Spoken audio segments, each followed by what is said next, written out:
दोस्तों, दुनिया में दो ही तरह के लोग होते हैं। एक वो जिनके पास सब कुछ होता है फिर भी उनका मन खाली रहता है, और दूसरे वो जिनके पास कुछ नहीं होता फिर भी उनका दिल भरा होता है। यह कहानी कनकपुर गांव के दो सगे भाइयों की है, अशोक और रतन। एक ही खून, एक ही आंगन में खेले कूदे, लेकिन बड्ढे होने पर किस्मत ने उनके बीच अमीर और गरीब की एक ऐसी दीवार खद्दी कर दी जिसे लांघना नामुमकिन लगता था। अशोक जो गांव का सबसे बद्धा व्यापारी बन गया, और रतन जो अपनी किस्मत से लड्ढाता हुआ एक मामूली चरवाहा बनकर रह गया। लेकिन कहते हैं ना, वक्त से पहले और किस्मत से ज्यादा किसी को नहीं मिलता। पर जब वक्त करवट लेता है तो रंक को राजा और राजा को रंक बनते देर नहीं लगती।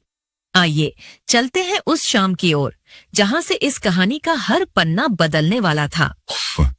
ये धूल, अरे ओ, ध्यान से देखता है। अरे ये तो रतन है, मैं तो पहचान ही नहीं पाया। मुझे लगा गांव का कोई भिखारी रास्ते पर खड़ेड़ा है। जरा साइड हो जा भाई, तेरे इन जानवरों की बदबू मेरे रेशमी कप दाढ़ों में बस गई तो इत्र की पूरी शीशी खराब हो जाएगी। प्रणाम भैया। जानवरों से कैसी घिन, इन्हीं की वजह से तो हमारा और आपका पूरे गांव का पेट पलता है। और रही बात बदबू की, तो यह मेहनत की महक है भैया। वाह वाह, क्या बात कही है, मेहनत की महक। रतन, तू बातें तो बद्धी बद्धी करता है, पर तेरी हालत देख। पिताजी के मरने के बाद हम दोनों ने जिंदगी शुरू की थी। आज देख मैं कहां हूं और तू कहां है। मेरे पास हवेली है, नौकर चाकर हैं, और तेरे पास ये हड्डियों का ढांचा बने जानवर और फटी हुई धोती। सच बता, तुझे मुझे भैया कहते हुए शर्म नहीं आती? लोग क्या कहते होंगे कि अशोक सेठ का भाई दाने दाने को मोहताज है। भैया, शर्म तो बुरे काम करने में आनी चाहिए, मेहनत की रोटी खाने में कैसी शर्म। और आपने पिताजी का जिक्र किया, तो क्या आपको याद है उन्होंने अंतिम समय में क्या कहा था? संपत्ति का बराबर बंटवारा करना। लेकिन आपने क्या किया? सारी उपजाऊ जमीन, घर, दुकान सब आपने रख लिया। मुझे दी तो बस वो बंजर जमीन जहां घास भी नहीं उगती। फिर भी भैया, मैंने कभी आपसे शिकायत नहीं की। मैंने मान लिया कि शायद मेरे भाग्य में यही लिखा था। मुझे भगवान पर भरोसा है। बस अपनी बकवास बंद कर। हर नाकामयाब आदमी यही कहता है, भगवान पर भरोसा है, संतोष ही धन है। अरे ये सब अपनी नाकामी छुपाने के बहाने हैं। तू मुझसे जलता है रतन, मैं जानता हूं। मेरी तरक्की तुझे चुभती है, लेकिन याद रखना, ये दुनिया झुकने वालों को नहीं, झुकाने वालों को सलाम करती है। हट जा मेरे रास्ते से, मेरा वक्त बर्बाद मत कर। झुकाने वाला तो ऊपर बैठा है भैया, जब वो हिसाब करता है तो शोर नहीं होता।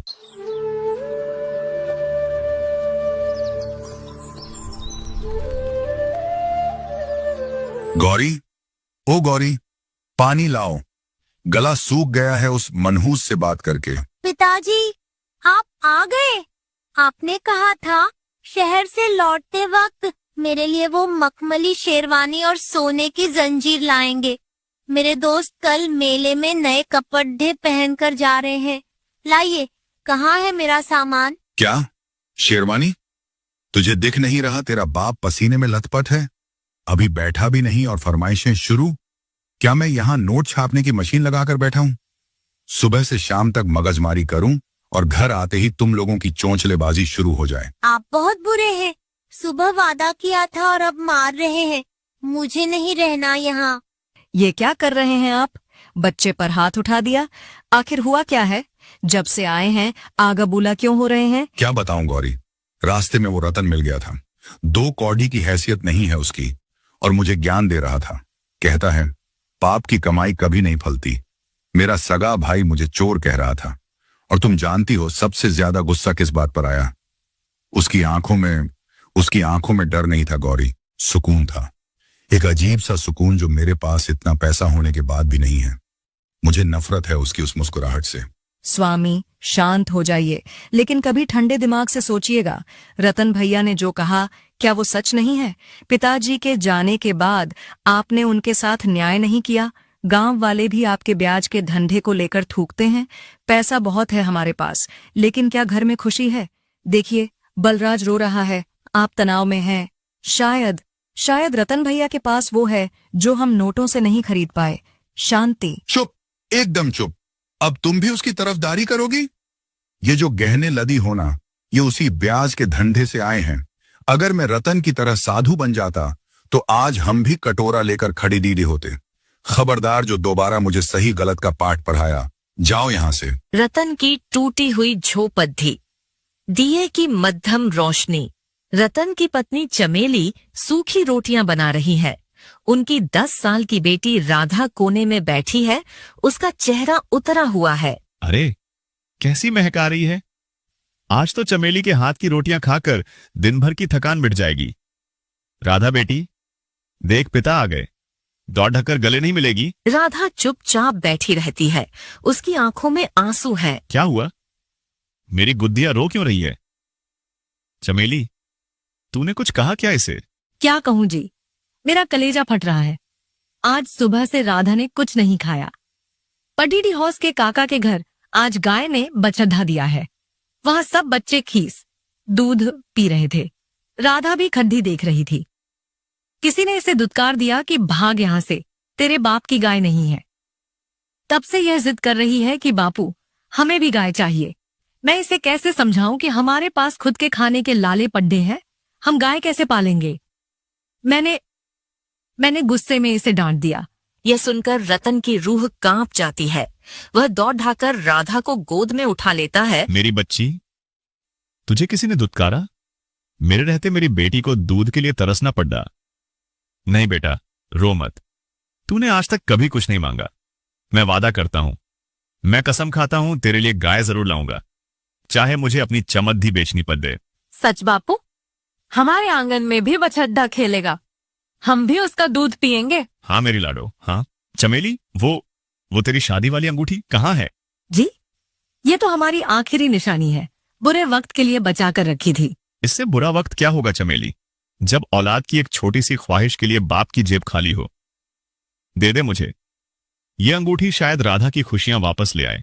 अगला दिन रतन साहूकार के पास से निराश लौट चुका है। अब वह अंतिम उम्मीद लेकर अशोक की हवेली के आंगन में खा डी छा है। अशोक आराम से झूले पर बैठा पान चबा रहा है। अरे वाह, आज तो सूरज पश्चिम से निकला है। रतन बाबू खुद चलकर आए हैं। क्या बात है, रास्ता भूल गए या भूख ने यहाँ खींच लिया? भैया मजाक मत उठाइए, मैं बहुत मजबूर होकर आया हूं। मेरी बेटी राधा ने गाय की जिद पकड़ दाच ली है। मेरे पास नकद पैसे नहीं है। यह चमेली की अंगूठी लाया हूं। साहूकार ने इसके दाम बहुत कम लगाए। आप तो घर के हैं, इसे रख लीजिए और मुझे कुछ पैसे दे दीजिए ताकि मैं एक गाय खरीद सकूं। हम पुरानी है, घिस चुकी है, इसके बदले गाय? हाँ, रतन तू भोला का भोला ही रहा। गाय खरीदना कोई बच्चों का खेल है। लेकिन अशोक कुछ सोचता है। उसे याद आता है कि उसके पिछवाड़े में एक गाय बंधी है जो मरने की हालत में है। देख, तू मेरा छोटा भाई है, मैं तेरा दिल नहीं तोड़ ढाना चाहता। मेरे पास एक गाय है, थोड़ी शांत स्वभाव की है, दूध भी देती है, पर अभी कुछ दिनों से बीमार है।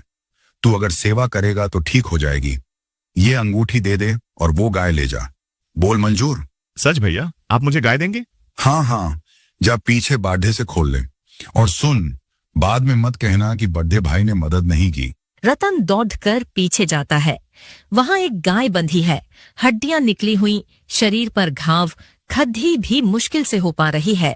उसे देखकर रतन की आंखों में आंसू आ जाते हैं। हे गौ माता, तेरी यह दशा? मेरे अमीर भाई के घर में तू दाने दाने को तरस गई? कोई बात नहीं, अब तू मेरे घर चलेगी। वहां रूखी रोटी मिलेगी, पर साथ में बहुत सारा प्यार मिलेगा। चल मां, चल मेरे साथ। रतन उस मरियल गाय को लेकर निकलता है। अशोक पीछे से जोर जोर से हंसता है। ले जा मूर्ख, वो बांझ है। वैद्य ने कहा है वो कभी दूध नहीं देगी और 2 दिन में मर जाएगी। अच्छा हुआ, बला टली और मुफ्त में सोने की अंगूठी भी मिल गई। कुछ दिन बीत गए। रतन ने गाय की बहुत सेवा की, पर गाय ठीक नहीं हुई। एक दिन रतन उसे लेकर जंगल में बहुत दूर निकल गया। इंसान की सेवा कभी व्यर्थ नहीं जाती। रतन ने उस बेजुबान जानवर को अपने हिस्से का खाना खिलाया, उसके घाव धोए। उस दिन जंगल में कुदरत को रतन की परीक्षा लेनी थी, या शायद उसे इनाम देना था। थक गई होगी मां, यहां हरी घास है, खा ले। मुझे माफ करना, मैं तुझे वो सुख नहीं दे पा रहा जो तुझे चाहिए। अचानक वह गाय, जो ठीक से चल भी नहीं पा रही थी, एक झटके से उठी। उसकी आंखों में एक दिव्य चमक आ गई। अरे ये क्या, माँ तू ठीक हो गई? गाय ने एक जोर की हुंकार भरी और जंगल के अंदर भागने लगी। उसकी रफ्तार ऐसी थी जैसे हवा से बातें कर रही हो। रुक, अरे रुक जा, कहाँ जा रही है? वहां आगे घना जंगल है, शेर चीते होंगे। रुक। रतन उसके पीछे पागलों की तरह भागा। झांतियों से उसके कपधे फट गए, कांटे चुभ गए, पर वह रुका नहीं। गाय एक बहुत पुराने, विशाल और सूखे पैधे के पास जाकर रुक गई। वह पैधा डरावना लग रहा था। हाथ जोड़ देता हूं मैया, ऐसे मत भागा कर। मेरी जान हलक में आ गई थी। यहां क्यों रुकी है? ये पेडदस तो बद्धा अजीब है। तभी अचानक मौसम बदला। दिन में रात हो गई, काली घटाएं छा गईं और बिजली कड़र ढाकने लगी। एक भयानक आंधी उठी। हे भगवान, ये कैसा प्रलय है? मुझे बचना होगा। एक जोरदार बिजली उस सूखे पेड्ढा पर गिरी। कड्ढा कड्ढा धद्धम। पेड्ढा बीच से फट गया और गिर पड्ढा। रतन ने अपनी आंखें बंद कर ली। जब धूल छंटी तो रतन ने जो देखा, उस पर उसे अपनी आंखों पर विश्वास नहीं हुआ। पेड्ढा का तना खोखला था और उसके अंदर से सोने के सिक्के बह रहे थे। जैसे पानी बहता है, वैसे सोना बह रहा था। हे प्रभु, हे दीनानाथ, यह आपकी कैसी लीला है? इस गाय ने, इसने मुझे यहां तक पहुंचाया। यह सोना, यह तो राजाओं का खजाना है। रतन ने कांपते हाथों से एक सिक्का उठाया। वह असली था। उसने गाय की ओर देखा। गाय शांति से खड्डी जुगाली कर रही थी, जैसे कह रही हो, यह तेरे अच्छे कर्मों का फल है।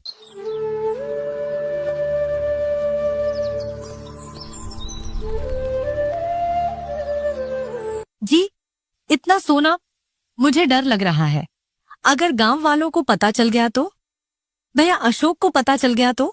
डर मत पगली, ये ऊपर वाले का आशीर्वाद है। हम इसे धीरे धीरे बेचेंगे और गरीबों की मदद भी करेंगे।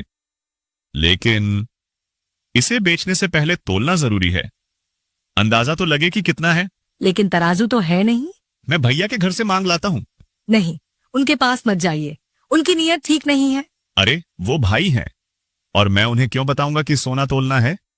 मैं कह दूंगा कि अनाज तोलना है। तू चिंता मत कर। रतन अशोक के घर जाता है और तराजू मांग लाता है। लेकिन अशोक, जो शक का कीधा था, उसने तराजू के पेंदे में चुपके से गोंद, मोम लगा दिया था।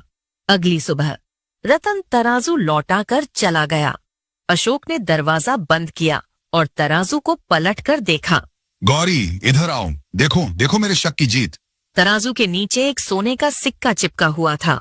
ये रत्न, वो भिखारी, वो रात को सोना तोल रहा था। सोना, इसका मतलब उस गाय के साथ इसे कोई खजाना हाथ लगा है। वो गाय मेरी थी, मेरी, ये खजाना मेरा है। अशोक का चेहरा लालच से भयानक हो जाता है। वह कुल्हाड़ी उठाता है और रतन के घर की ओर दौड़ता है।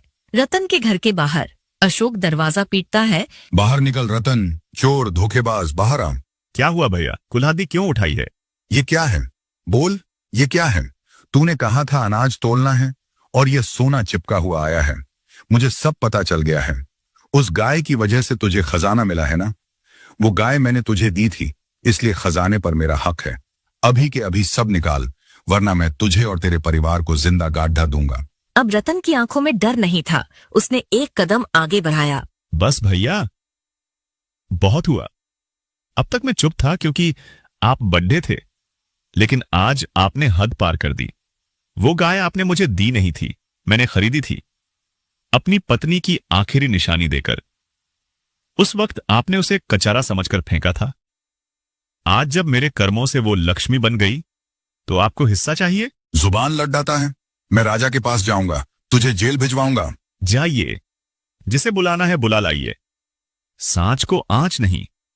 मैंने चोरी नहीं की है, ये मेरे भाग्य का धन है।